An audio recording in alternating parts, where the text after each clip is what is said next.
Jose Quintana? Really? Why? And more to the point, why now? Good morning to you. Good Monday morning. I'm Dejan Kovacevic of DK Pittsburgh Sports. This is Daily Shot of Pirates. It comes your way bright and early every weekday. If you're into football and or hockey, I also offer up daily shots of Steelers and Penguins where you found this. I'm not going to make too big a deal out of this, mostly because it's not too big a deal. In 25 to 28 of Major League Baseball's 30 markets, I'm going to guess that the signing of 33-year-old lefty Jose Quintana to a one-year deal worth $2 million wouldn't even merit a mention. Like, among the most diehard of diehard fans, they wouldn't waste their time with it. We don't know right now whether he'd compete for a spot in the rotation, whether he'd be seen as a depth starter, although I strongly doubt that given that it's a major league contract with a 40-man roster spot, whether he'd be seen as a long guy, as a bullpen guy. He's done both in his significant struggles over the last 3 years. But he doesn't move the needle. And he doesn't move the needle on any front. And really, really getting down to it, he doesn't signify that there's progress at hand for 2022. He signifies, if anything, that the approach that Ben Cherington and the rest of the front office will be taking this offseason is more of the same. And while I'm not surprised, I feel like I'm allowed to be at least a little bit disappointed in that regard, considering that I've been making a stance pretty clear here for a few months, even going back to when baseball was still being played, that the Pittsburgh level of this operation needs to take a step forward. You can't just keep going sideways and expect for things to be okay.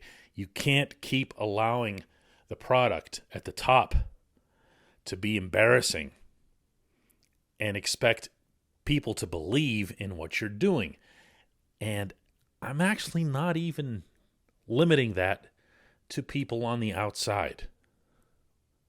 You can't maintain faith from within. You can think you have it. You can walk into 115 Federal every day and see all these people who work for you, and they're all nodding and they're telling you that you're really smart and you're really doing everything right, and just wait till those Greensboro kids get here. But you'll lose them. You will lose them along the way. Not now, not a few months from now, maybe not even in 2022. But you'll lose them. You can't just keep pushing that finish line back. If Quintana is brought in with the purpose of being, well, exactly what I described as his lowest bar there, the long reliever / emergency starter, the Cody Ponce, and he comes in and he does reasonably well, then the $2 million investment pays. If he's brought in, on the other hand, to be Tyler Anderson, and there's really no good cause to believe that he will be. This is not a recent or new struggle for Quintana. This is 3 pretty lousy years. 2 of them riddled with injuries, and the third one, maybe even more disturbingly, just bad performance.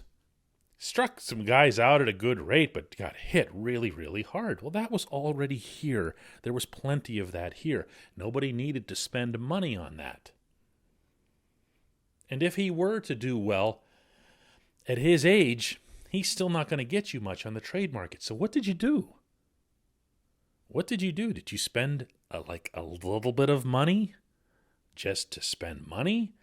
Just to say at the end that you signed a free agent because the Pirates were one of the teams that weren't signing any at all, and it came with kind of a bad look? I don't get it. I don't feel like I need to get it. I don't feel any pressure to get it. But what I would like to get, and firmly in that sense, is some kind of indication from the Pirates that 2022 will be a step forward, not just improving via drills in Bradenton, but through getting better players, significantly better players than what we're here in 2021. This is, When we come back, just one question.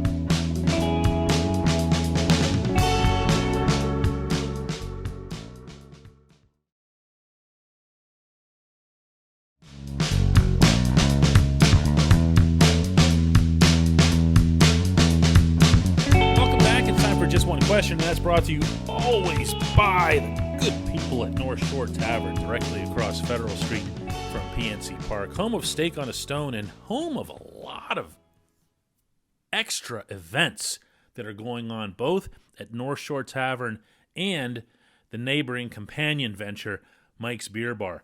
Live music, comedy acts, all kinds of additional entertainment, on top of the really, really good food and everything else that you get over there. Check out North Shore Tavern across Federal Street from PNC Park. Our J1Q comes from Tony, who says, I'd be interested in your thoughts regarding the players the Pirates kept through the Rule 5 draft, including all the ones that you thought might be released and instead risked losing. Tony, I'm going to make this one really, really simple. They kept 4 players, and not one of them was a surprise, so there's not much analysis to be had there. But the fact that a lot of people, when they do these independent scouting rankings for these services, and I'm underscoring independent here because they're not affiliated with the team in any way, and they place prospects inside the Pirates' top 30. And when you hear these trades that were happening last year and in through the deadline, and all of the emphasis would be, oh, that guy, yeah, he moves into the top 30. Ooh, that's great, top 30. Yeah, they got a top 30 guy. And there's a handful of these guys who are being not cut loose, but they'll be available at the Rule 5 draft. And they're in that top 30. And you're keeping on your 40-man roster players who aren't very good at baseball at the major league level. It doesn't add up. It doesn't add up. Mason Martin is the one that jumps out, I think, to most people, and I'm not an exception. He was destroying baseballs in Altoona. He also was swinging and missing a lot. Tons and tons of strikeouts. Now, that's not the stigma that it once was in this sport. You can now strike out a lot and still come with a bunch of value because of the way the game is being played, because of the way hitting is coached and approached. And I haven't heard anybody, including a couple of scouts that I spoke with this past summer who passed through PNC Park, who didn't think that Mason Martin has a future in the majors. So why leave him available? And now you're adding Jose Quintana to the 40 at 33 years old, and you don't even know if he's going to be a long reliever. Look, I don't want to sound like the cynic for the sake of being cynical, okay?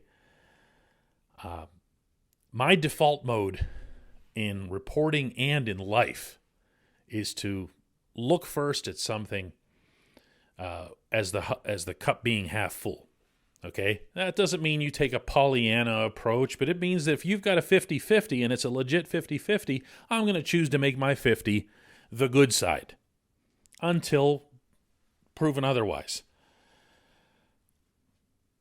And one of two things is happening here. One is that, for reasons we don't understand, Cherington might not be as smart as he appears, and I don't think that's the case. I think he actually is a pretty smart guy.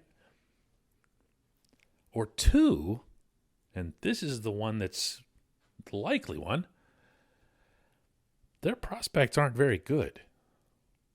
Because if you have prospects that are in your top 30 or 20 or whatever it is, you have prospects that you feel like are standing out in your system, or that we feel from watching them from the outside are standing out in that system, and the Pirates themselves, their front office people, feel that they aren't,